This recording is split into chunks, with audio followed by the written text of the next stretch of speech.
সড়ক ও সেতুমন্ত্রীর এক মন্তব্যের জেরে কিন্তু আমরা দেখছি রাজনৈতিক অঙ্গনে বেশ বিতর্কের জন্ম দিয়েছে এবং জামায়াতের আমির কিন্তু প্রশ্ন তুলেছেন যে সমঝোতার নামে চাঁদাকে বৈধতা দেয়া হচ্ছে কিনা এবং ট্রান্সপারেন্সি ইন্টারন্যাশনাল বাংলাদেশ টিআইবিও কিন্তু বলছে যে এটি কি আসলে যদি চাঁদাকে গ্রহণযোগ্যতা অন্য ভাষায় দেয়া হয় তাহলে ভবিষ্যতে অন্য খাতেও একই যুক্তি ব্যবহৃত হতে পারে। কিভাবে দেখছেন পুরো বিষয়টি? আমার কাছে মনে হয় খুব স্বাভাবিক, এর মধ্যে কোনো ব্যতিক্রম দেখছি না। বেচারা সরল সোজা মানুষ, নতুন মন্ত্রী হয়েছেন এবং একসঙ্গে বাংলাদেশের বৃহত্তম 3টি মন্ত্রণালয়। আমার জানা মতে উনি প্রধানমন্ত্রী জনাব তারেক রহমান সাহেবের কাছে বলেন না যে স্যার আমাকে মন্ত্রিত্ব দেন। তারেক রহমান সাহেব দয়া করেছেন, ভালোবেসেছেন, তাকে দিয়েছেন। এখন এই 3টি মন্ত্রণালয়ের ওজন আপনাকে বুঝতে হবে। আমি যেহেতু যোগাযোগ মন্ত্রণালয়ের, বৃহত্তর যোগাযোগ মন্ত্রণালয়ের সংসদীয় কমিটির সঙ্গে ছিলাম, এই বিষয়গুলো নিয়ে আমি যুদ্ধ করেছি রীতিমতো এবং আমার জীবন নিয়ে টানাটানি ওই সময়টাতে। তো এই ঢাকা শহরে বিভিন্ন পরিবহন থেকে যে চাঁদা তোলা হতো, এগুলোর বিরুদ্ধে কথা বলতে গিয়ে আমাকে অনেক বিপদ বিপত্তির মুখে পড়তে হয়েছিল। তো যেটা বলছিলাম যে এই সেক্টরে, 3টা সেক্টরে অ্যাটলিস্ট 30 থেকে 35 হাজার কোটি টাকার চাঁদাবাজি বছরে হয়।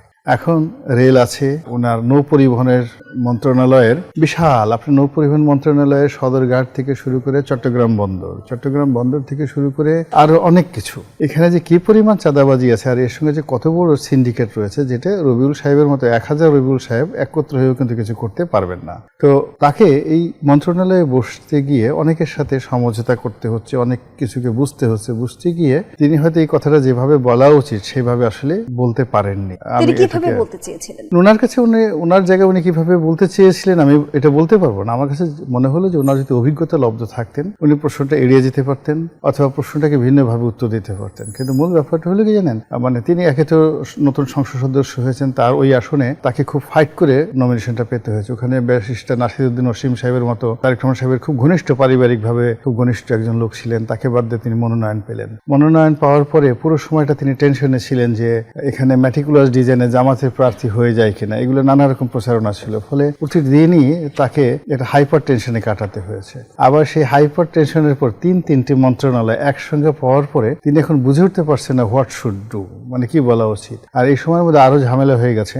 বিএনপির যে সমস্ত বড় বড় নেতা, যারা রবিউল সাহেবের চেয়ে অনেক বড় নেতা কিন্তু কোনো মন্ত্রণালয় পাননি, বা যারা পেয়েছেন ছোট ছোট মন্ত্রণালয় পেয়েছেন, এখন তারা সবাই অনেক ঈর্ষা নিয়ে, রাগ নিয়ে, ক্রোধ নিয়ে এই ভদ্রলোকের দিকে তাকান। এই আসলো কোত্থেকে, পেলো কোত্থেকে, কি দেখেছেন তারেক রহমান সাহেব ওনার মধ্যে। এই জিনিসগুলো উনি বারবার দেখতে না ওনার মেজাজটা স্বাভাবিকভাবে নাই। তো আমরা এই মিডিয়া একটু ক্ষমা সুন্দর দৃষ্টিতে যদি স্বাভাবিকভাবে তার প্রতি হৃদয়বান হতাম যে ওই জায়গাতে আপনি আমি থাকলে আমাদের অনেক সমস্যা হতো, আমি তো মানে রাগ হয়ে যেতাম, আমি হলে রাগ হয়ে যেতাম যে আমাকে চাঁদার কথা জিজ্ঞাসা করেন কেন, আমি কি চাঁদা খেয়েছি, আমি কি চাঁদা দিয়েছি, আমি সবে মাত্র এসে বসলাম আজকের দিনে আপনাকে এই কথা নিয়ে বলতেছেন, আমাকে একটু বুঝতে দেন কি কত আছে, আমাকে অভিযোগ দেন, ইত্যাদি নানাভাবে বলতে পারতো। যাই হোক, ভদ্রলোক যেভাবে বলছেন আল্লাহ তাকে সুমতি দান করুক। এখন সারা বাংলাদেশ আসলে মূলত তার যে নিয়োগকর্তা তারেক রহমান সাহেবকে তো কিছু বলতে পারতেছে না। আমাদের দেশে সবসময় যারা কর্তা ব্যক্তি থাকে তাদেরকে সবাই স্কেপ করে যে এর কোনো দোষ নাই, যত দোষ নন্দদেব ঘোষ। এখন সব রাগ এসে পড়েছে এই রবিউল সাহেবের উপর। আমার তো ভয় হচ্ছে এইভাবে যদি সাংবাদিকরা একের পর এক, মানে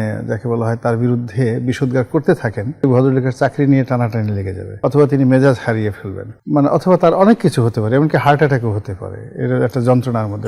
চাঁদাকে যখন আসলে সমঝোতার সাথে তুলনা করা হয় তখন সাধারণ মানুষের কাছে কি বার্তা যায়? সাধারণ মানুষ তো দিচ্ছে, এগুলো তো আমাদের দেশে একটা ট্রেডিশনাল। কেউ কি খুশি হয়ে দিচ্ছে? জনাব গোলাম মোল্লা রনি খুশি হয়ে কি কেউ দেয় নাকি? এটা কেউ কিন্তু খুশি হয়ে ভাড়াই দিতে চায় না, সবাই তো মাগনা যেতে চায়, বলে রেলের টিকিট মাগনা করে দাও, তারপর শেষে আমরা এই যে বাসে যাচ্ছি সেটাও টিকিট মাগনা করে দাও। কেউ কি খুশি হয়ে দেয় নাকি? ভাড়া বাড়ালে যে কোনো জিনিস করলেই একটু টানাটানি করতে হয়। আমরা তো বাংলাদেশ আসলে টানাটানির মধ্যেই, ডাল ভাতের মধ্যেই নিজেদেরকে মানিয়ে নিয়েছি। এখন যেটা মেনে নিয়েছে, যেটা ট্রেডিশন হয়ে গেছে, যেটা ঐতিহ্য হয়ে গেছে, এবং এই ঘটনার সঙ্গে বিএনপি, আওয়ামী লীগ, জাতীয় পার্টি এরা সব ভাই। এই যে 30,000 কোটি টাকার যে চাঁদাবাজি হচ্ছে প্রত্যন্ত অঞ্চলে, সেই একটা টেম্পো স্ট্যান্ড থেকে শুরু করে একটা মোটরসাইকেল স্ট্যান্ড, এর সঙ্গে থানা জড়িত, পুলিশ জড়িত, মাস্তান জড়িত, টাউন, 30,000 কোটি টাকার এই ভাগাভাগি কাদের মধ্যে হচ্ছে? কারা লাভবান হচ্ছে? শ্রমিক, মালিক, নাকি আসলে রাজনৈতিক ছত্রছায়ায় থাকা ব্যক্তিরা? বহু সংখ্যক মানুষ, অর্থাৎ এখানে ধরেন 30,000 কোটি টাকা যারা নিচ্ছেন,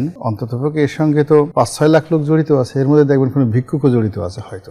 এগুলো খুব সুন্দরভাবে ডিস্ট্রিবিউশন, ভিক্ষুক আছে, টাউট আছে, বদমাশ আছে, গাঁজাখোর আছে, মদখোর আছে, অনেক লোক আছে এর সাথে জড়িত একেবারে। আবার এই চাঁদা যে বিভিন্ন এই চাঁদা নিয়ে আবার করে কি এরা ওই পাপ কাটানোর জন্য, যাদের টাকা পয়সা আছে তারা আবার মক্কা শরীফে যায় উমরা করার জন্য, হজ করার জন্য। এটা নানা রকম আছে, কীর্তি কাহিনী আছে। টাকা তো একটা দুটো টাকা না, অলমোস্ট 30,000 কোটি টাকা বছরে। এটা নিয়ে এটা সহজে এত বড় একটা শিল্প, আপনি যদি মনে করেন একটা ইন্ডাস্ট্রি করেন, মনে করেন যে বড় একটা ইন্ডাস্ট্রিয়াল 1 লক্ষ লোক চাকরি করে, তো প্রাণ গ্রুপ 1 লক্ষ লোক চাকরি করে সেখানে। তো সেখানে তারা কি বছরে 30,000 কোটি টাকা তো দূরের কথা, 300 কোটি টাকা তো নেট প্রফিট করতে পারে না। তো এরকম যার জন্য আপনি কি রাতারাতি একটা প্রাণ গ্রুপ বন্ধ করে দিতে পারবেন? পারবেন না। তো এরকম একটা স্বর্ণের ডিম পাড়া, স্বর্ণ ডিম্ব পাড়া হাঁস, এই হাঁসটাকে সহজে মারা যাবে না। যারা ওখানে যাচ্ছেন তাদের এটার জন্য খুব মায়া লাগছে, যারা শুনছেন তাদের অনেক মহব্বত তৈরি হচ্ছে, এর মধ্যে অনেক রসায়ন আছে। ফলে রাতারাতি একজন ব্যক্তিকে পয়েন্ট আউট করলে কাজ হবে না, এটা একটা সামগ্রিক ধন্যবাদ সিস্টেম। জানাচ্ছি জনাব গোলাম মাওলা রনি।